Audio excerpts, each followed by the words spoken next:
आज लक्षेघर समाज तरफ नुआखाई भेटघाट कार्यक्रम करा जेने आमर लक्षेघर समाज सबु परिवार सदस्य माने गुरुजन माने माँ माने समस्ते उपस्थित छन।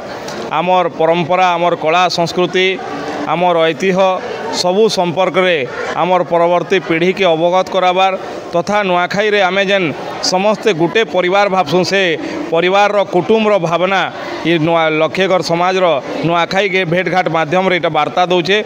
मुई लक्षेघर समाज रो सबु गुरुजन मान के माँ मान के मोर कृतज्ञता एवं धन्यवाद अर्पण करछें। तांकर कर्मकर्ता मान के कृतज्ञता धन्यवाद अर्पण करछें एते सुंदर कार्यक्रम करिथबार लागि।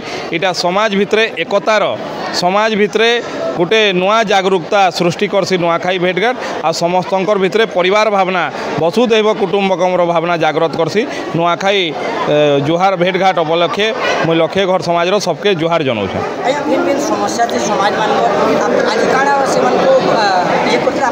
देखो सबू समाज रे किछि ना किछि समस्या थी तार समाधान भी थी एवं लक्षेघर समाज रो गोटे भल गृह भी नईने तो आम कहीछूँ जे आम भल गृह तांके निश्चित भावे करे दमु।